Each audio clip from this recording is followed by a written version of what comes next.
ప్రతి క్షణం సమాజం కోసం మీ మిత్ర న్యూస్. అబద్ధపు హామీలతో కాంగ్రెస్ పార్టీ అధికారంలోకి వచ్చిందని దేవరకద్ర మాజీ ఎమ్మెల్యే ఆల వెంకటేశ్వరరెడ్డి ఆరోపించారు. మంగళవారం తెలంగాణ భవన్లో ఏర్పాటు చేసిన విలేకరుల సమావేశంలో ఆయన పాల్గొని ప్రసంగించారు. ఏడాది గడిచినా హామీలు అమలు కాలేదని, పాలమూరు అభివృద్ధిపై కాంగ్రెస్ ఎమ్మెల్యే దుష్ప్రచారం చేస్తున్నారన్నారు. కేసీఆర్ పాలనలో పాలమూరు సస్యశ్యామలం అయ్యిందని ఆయన గుర్తు చేశారు. పాలమూరు రంగారెడ్డి ప్రాజెక్టును అడ్డుకుంది కాంగ్రెస్ నేతలే అని ఆయన ఆరోపించారు. కాంగ్రెస్ పాలనలో పాలమూరు అభివృద్ధి శూన్యమని కేసీఆర్పై అవాకులు చవాకులు మాట్లాడితే చూస్తూ ఊరుకోమని ఆయన హెచ్చరించారు. కేసీఆర్ పాలనలో పొలాలకు సాగునీరు అందింది, మరి ఇప్పుడు ఎందుకు అందడం లేదని ప్రశ్నించారు. సాగునీటి రంగాన్ని కాంగ్రెస్ ప్రభుత్వం పట్టించుకోవడం లేదన్నారు. రైతు వేదికలు పెట్టి రైతులకు పంటలపై కేసీఆర్ అవగాహన కల్పించిన విషయాన్ని గుర్తు చేశారు. అబద్ధాలు మాని హామీలు నెరవేర్చండని హితవు పలికారు. 6,17,000 రేషన్ కార్డులు మా ప్రభుత్వంలో ఇచ్చామని, దేవరకద్రలో 100 పడకల ఆసుపత్రికి మేము భూమి చేశాం అని ఆయన గుర్తు చేశారు. సంవత్సరం తర్వాత మంత్రి దామోదర రాజనరసింహ టెంకాయ కొట్టడం విడ్డూరంగా ఉందని ఆయన అన్నారు. బీఆర్ఎస్ పాలనపై అబద్ధాలు మాట్లాడడం మానుకోండి. గ్రామ సభలు అట్టఫ్లాప్ అయ్యాయని, ప్రజలు గ్రామ సభలు తిరస్కరించారని ఆయన తెలిపారు. కేసీఆర్ ద్వారానే పాలమూరు ప్రాజెక్టు వచ్చిందని, కేసీఆర్ పాలనలో ఇరిగేషన్ రంగంలో పాలమూరు ముందు ఉందన్నారు. ముఖ్యమంత్రి రేవంత్ రెడ్డి పాలమూరుపై దృష్టి పెట్టాలని కోరుతున్నామని ఆయన పేర్కొన్నారు.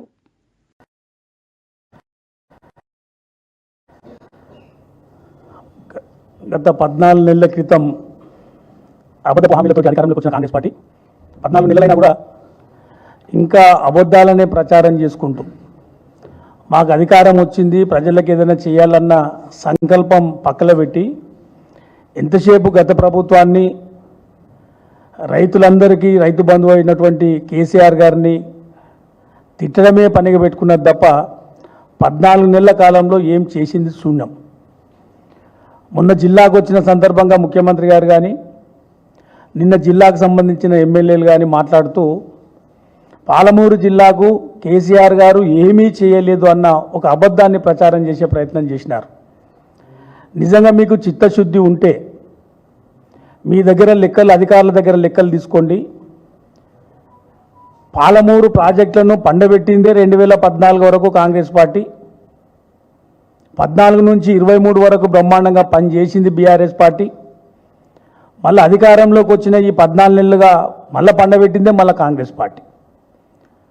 2014 కంటే ముందు పాలమూరు జిల్లాలో ఎంత ఆయకట్టు ఉండే, ఎన్ని ఎకరాల వరి సాగయ్యేది, మేము దిగిపోయే నాటికి ఎన్ని ఎకరాల వరి సాగైందో లెక్కలు చూస్తే క్లియర్గా మనకు అర్థమైపోతుంది. కేసీఆర్ గారి విజన్ ఏంది, కేసీఆర్ గారు ఎంత గొప్పగా పాలమూరు రైతులకు సంబంధించిన దాంట్లో ఎంత ఇంట్రెస్ట్గా పనిచేసిరు అనేది. అంత గొప్పగా పనిచేసిన కేసీఆర్ గారిని ఇంకా విమర్శిస్తూ పోతా ఉన్నారు. పాలమూరు రంగారెడ్డి ప్రాజెక్టు ఎప్పుడో కంప్లీట్ కావాల్సిన ప్రాజెక్ట్, అది కేసులు వేసిందే మీరు, వేయించిందే మీరు కదా. ఇలా 90% కంప్లీట్ అయిన ప్రాజెక్టు నిజంగా ఈ గవర్నమెంట్ వచ్చిన తర్వాత కాన్సన్ట్రేషన్ చేస్తే పోయిన జూన్ వరకే కంప్లీట్ అయ్యే ప్రాజెక్టు. కానీ ఇవాళ పరిస్థితి ఈ జూన్ కూడా అయ్యే పరిస్థితి లేకుండా పోయింది. ఎందుకు అంత నిర్లక్ష్యం వహిస్తూ ఉన్నారు? ఒక మంచి అవకాశం వచ్చింది కదా పాలమూరు జిల్లా నుంచి ముఖ్యమంత్రిగా. పాలమూరు ప్రాజెక్టును కంప్లీట్ చేస్తే దాదాపు 10 లక్షల ఎకరాలకు పాలమూరు జిల్లాలోనే నీళ్ళు ఇచ్చే అవకాశం ఉంది. కాలువలకు సంబంధించిన టెండర్లు అయిపోయినాయి, కాలువలకు సంబంధించిన టెండర్లు కంప్లీట్ అయిపోయినాయి. ఓన్లీ ల్యాండ్ అక్విజిషన్ చేస్తే వర్కులు స్టార్ట్ చేయొచ్చు. కేసీఆర్ గారు ఉన్నప్పుడే నార్లాపూర్లో ఒక మోటార్ స్టార్ట్ అయింది. వట్టెం వరకు అన్ని మోటార్లు రెడీగా ఉన్నాయి. మొన్న వర్షాకాలంలో ఎందుకు నింపలేకపోయిర్రు అంటే పాలమూరు ప్రాజెక్టును కంప్లీట్ చేస్తే కేసీఆర్ గారికి పేరు వస్తుంది. ఎంత డీలే చేస్తే తర్వాత మేము చేసినాము అన్న ఒక రాజకీయ కోణంలో మీరు ఆలోచన చేస్తున్నారు తప్ప రైతుల కోణంలో, ప్రజల కోణంలో ఎన్నడూ కూడా ఈ కాంగ్రెస్ ప్రభుత్వం ఆలోచన చేస్తలేదు. నిజంగానే ఆలోచన చేసి ఉంటే పోయిన జూన్ వరకే 5-6 నెలలు కష్టపడితే కంప్లీట్ అయ్యే ప్రాజెక్ట్ని పూర్తిగా పండబెట్టారు. పాలమూరుకి ఏమి చేయలేదు కేసీఆర్ గారు, హరీష్ రావు గారు ఏమి చేయలేదన్న అవగాహన లేని ఎమ్మెల్యేలు మాట్లాడుతూ ఉన్నారు. ఒక్కసారి అవగాహన తెచ్చుకోవాలి. 14 నెలలకే గంత ఎగిరెగిరి పడవద్దు. మాట్లాడేటప్పుడు భాష క్లియర్గా ఉండాలి. పెద్దల గురించి మాట్లాడేటప్పుడు మేము ఇప్పటికీ మాట్లాడితే ముఖ్యమంత్రి గారు అని మాట్లాడుతున్నాం. మీరేం మాట్లాడతారు? కేసీఆర్ అంత పెద్ద మనిషిని, తెలంగాణ రాష్ట్రాన్ని తెచ్చిన పెద్ద మనిషిని పట్టుకొని భాష కూడా సరిగా లేదు. హరీష్ రావు గారి గురించి భాష సరిగా లేదు. హరీష్ రావు గారు ఇరిగేషన్ మంత్రిగా ఎంత కష్టపడ్డాడో జిల్లా రైతులందరికీ తెలుసు. రాత్రి 2 గంటల వరకు మేము ఇక్కడ జిల్లాలో ఉన్న వాళ్ళందరం కూడా అవంచి అక్విడక్ట్ కాడ రివ్యూలు అయ్యి నైట్ మొత్తం అక్కడ వండుకుంటే కంప్లీట్ అయ్యి ఆ ప్రాజెక్టు కంప్లీట్ అయ్యి అలా కల్వకుర్తి వరకు నీళ్లు పోతూ ఉన్నాయి. మీరు 10 ఏళ్ళ అధికారంలో ఉంటే ఎందుకు ఆ పెండింగ్ పెట్టబడే ఆ ప్రాజెక్టులు కల్వకుర్తి కానీ, కోయిల్ సాగర్ కానీ, నెట్టెంపాడు కానీ, భీమా కానీ కేసీఆర్ గారు ముఖ్యమంత్రి అయిన తర్వాతనే ఎట్లా నీళ్ళు వచ్చినాయి, ఎట్లా పొలాలకు నీళ్లు పోయినాయి? ఆయకట్టే పెరగలేదంటారు. ఇవాళ జిల్లాల లెక్కలు తీయండి. ఒక నా ఎగ్జాంపుల్, దేవరకద్ర కాన్స్టిట్యున్సీలో నేను ఎమ్మెల్యే కాకముందు 2014 కంటే ముందు 35,000 ఎకరాల వరి సాగయ్యేది. మేము ఎలక్షన్ల నాటికి మేము వానాకాలం లెక్కలు తీస్తే 98,000 ఎకరాల్లో వరి సాగయింది. 400 పైగా చెరువులు మిషన్ కాకతీయ కింద మంచిగా చేసుకున్నాం. 30 చెక్ డ్యాములు కట్టుకొని 60 కిలోమీటర్ల నదిని ఒక వాగును నదిలాగా మార్చినాం. దాదాపు 20,000 ఎకరాల్లో చెక్ డ్యాముల కింద సాగైతా ఉంది. కోయిల్సార్ కట్టి 60 ఏళ్ళు అయింది. దాని వెనకాల ఏం ఆయకట్టే పెరగలేదంటాడు ఎమ్మెల్యే. దాని వెనకాల మేము కోయిల్ సాగర్ నుంచి గ్రావిటీ కెనాల్ ఎవరికి ఆలోచన కూడా లేకున్నది. మీకు ఎవరికి 60 ఏళ్ళులా ఒక కాలువలో 11 గ్రామాలకు నీళ్ళు వచ్చే గ్రావిటీ కెనాల్ తీసుకొని వచ్చినాం. దాదాపు 90 కోట్లు పెట్టి లెఫ్ట్ రైట్ మెయిన్ కెనాల్ మాంటనైజ్ చేసినాం. కోయిల్సార్ కింద ఎంత ఆయకట్టు అవుతుందో ఇరిగేషన్ అధికారులతో తీసుకోండి. మొన్న వానాకాలం పంట ఎంత వేసిర్రు, అంతకుముందు 14 కంటే ముందు ఎంత ఉంటుండే, ఇప్పుడు ఎంత వచ్చింది? ప్రతి కాన్స్టిట్యున్సీ వైజ్గా లెక్కలు ఉన్నాయి కదా. వరి ఎంత వేసిర్రు, పత్తి ఎంత వేసిర్రు, ప్రతి పంట ఏఈఓల దగ్గర ఉంది. ఇలా రైతు వేదికలు పెట్టి 5,000 ఎకరాలకు ఒక ఏఈఓని పెట్టి ప్రతి దగ్గర డాటా ఉంది. డాటా అంతా పక్కన పెట్టేసి ఎంతసేపు అబద్ధాలు చెప్పాలి. ఇప్పటికైనా చిత్తశుద్ధితోటి పాలమూరు బిడ్డగా ఆలోచన చేసి ఒక మంచి అవకాశం వచ్చింది జిల్లా నుంచి, ఆ ప్రాజెక్టును కంప్లీట్ చేసి కాలువలు కంప్లీట్ చేసి నిజంగా 10 లక్షల ఎకరాలకి ఇలా పాలమూరు సస్యశ్యామలమయ్యే అవకాశం ఉంది.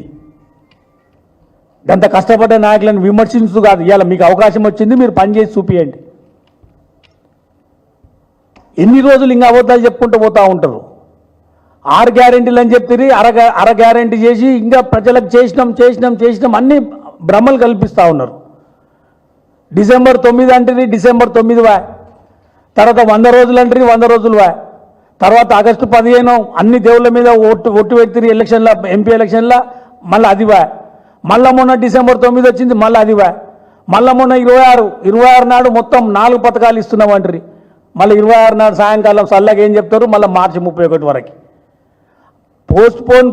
పోస్ట్ పోనే తప్ప ఒక్క దాని మీద క్లారిటీగా ఇది చేస్తున్నాం ఇది చేస్తాం ఆలోచన ఉందా మీకు ఎవరికైనా? నిన్న మా ఎమ్మెల్యే మాట్లాడుతూ ఒక్క రేషన్ కార్డు ఇయ్యలే. అరే నాయన, మీరు చెయ్యని పనిని చేసుకున్నట్లు ప్రచారం చేసిర్రు. మేము చేసిన పనిని మేము చెప్పుకోలేకపోయినా ప్రచారం చేయలే. 6,17,000 రేషన్ కార్డులు మా ప్రభుత్వం ఇచ్చింది. మీరు మాత్రం ఒక్క రేషన్ కార్డు ఇవ్వలేదు అన్నట్లు మాట్లాడుతూ ఉన్నారు. మీ దగ్గర లెక్కలు ఉంటాయి కదా అధికారుల దగ్గర. అందుకే అబద్ధాలు చెప్పేసి బంద్ చేసి ఒక మంచి అవకాశం వచ్చింది. ఈ 14 నెలల కాలంలో ఒక్కటంటే ఒకటి మా నియోజకవర్గానికి ఒక్క జీవో రాలే, ఒక్క పని కాలే.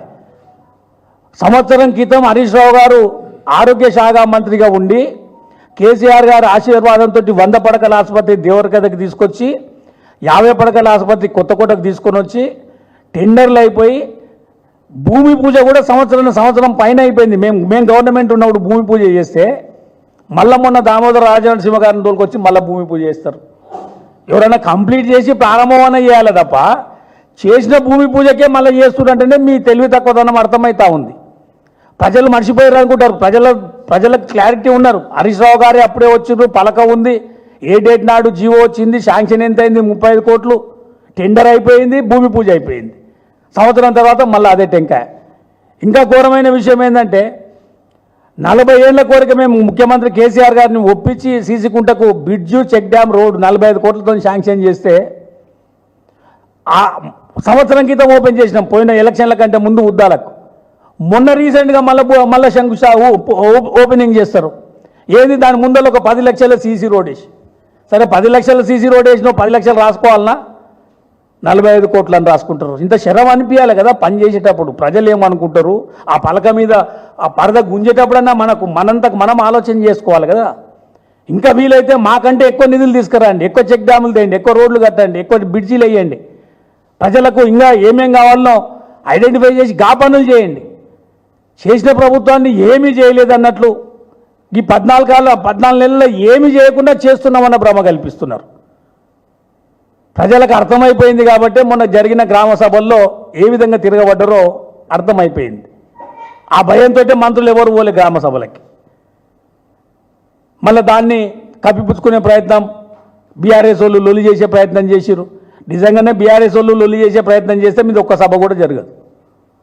ప్రజలకే తెలిసిపోయింది. అబద్ధపు హామీలతోటి అధికారంలోకి వచ్చి ఇయ్యాలటికి మళ్ళీ అబద్ధాలే చెప్తున్నారు తప్ప ఒక్కటి కూడా మాకు అందలేదు. 42 లక్షల మందికి రైతు రుణమాఫీగా అయ్యేది ఉంటే 21 లక్షల మందికి చేసిర్రు, ఇంకా 21 లక్షల మందికి పెండింగ్ పెట్టిర్రు. కానీ ప్రచారం ఎట్లా ఉంది, మొత్తం అయిపోయింది. గ్రామాలకు పోతే తెలుస్తుంది, బ్యాంకుల దగ్గరికి పోతే తెలుస్తుంది, లిస్టుల ప్రకారం ఏ గ్రామంలో ఏ రైతుకు రుణమాఫీ కాలే.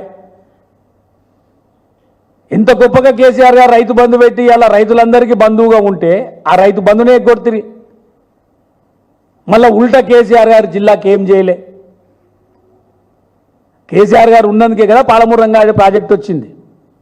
బీజేపీ వాళ్ళు అప్పుడున్న నరేంద్ర మోడీ గారు మేము అధికారంలోకి వస్తే జాతీయ హోదా ఇస్తామని చెప్పి ఇవ్వకుండా కూడా 10 ఏళ్ళు వాళ్ళు ఇవ్వకుండా ₹1 ఇవ్వకుండా రాష్ట్ర బడ్జెట్కి వెళ్ళి దాదాపు 28,000 కోట్లు ఖర్చు పెట్టాం దానికి. ఇంకా కొంచెం ముందు 10% వర్కులు గవి కంప్లీట్ చేసి నీళ్ళు ఇయ్యండి రా నాయన అంటే దాన్ని పక్కన పెట్టి మళ్ళీ ఉల్టా హరీష్ రావు గారి మీద కేసీఆర్ గారి మీద. ప్రతి కాన్స్టిట్యున్సీలో ఇరిగేషన్ పరంగా ఇంత గొప్పగా డెవలప్ అయిందో జిల్లా ప్రజలందరికీ తెలుసు. మళ్ళీ మాట మాట్లాడతారు, అంత చేస్తే 12 మంది ఎట్లా ఓడిపోయారు అని. అరే గఫ్లత్లో గెలిచిర్రా నాయన, మీరు గఫ్లత్లో గెలిచిన వాళ్ళు మాయ మాటలు చెప్పారు కాబట్టి ఆ మాయ మాటకు ఒక 1.8% మోసపోయారు కాబట్టి ఇవాళ అధికారంలోకి వచ్చి ఇవాళ మళ్ళీ 10 ఏళ్ళ బ్యాక్ వెళ్ళిపోయింది తెలంగాణ ఇవాళ. అందుకే ఇప్పటికైనా ముఖ్యమంత్రి గారు ఆలోచన చేయాలి, జిల్లా మీద దృష్టి పెట్టాలి, పాలమూరు రంగారెడ్డి ప్రాజెక్టు కంప్లీట్గా చేయాలి, కాలువలు దువ్వి 10 లక్షల ఎకరాలకు నీళ్ళు ఇవ్వాల్సిందిగా ఈ సందర్భంగా తెలియజేసుకుంటూ మాట్లాడేటప్పుడు కొంచెం జాగ్రత్తగా చిన్న పెద్ద అనే భావనతోటి మాట్లాడితే ఎవరికైనా ఒక ప్రజాప్రతినిధులుగా ప్రజల్లో గౌరవం ఉంటుంది తప్ప మైక్ ఉంది కదా అని చెప్పేసి ఇష్టారాజ్యంగా ఏకవచనంతో మాట్లాడడం ఇవన్నీ కూడా ప్రజలు గమనిస్తారు అని తెలియజేసుకుంటూ ఇప్పుడు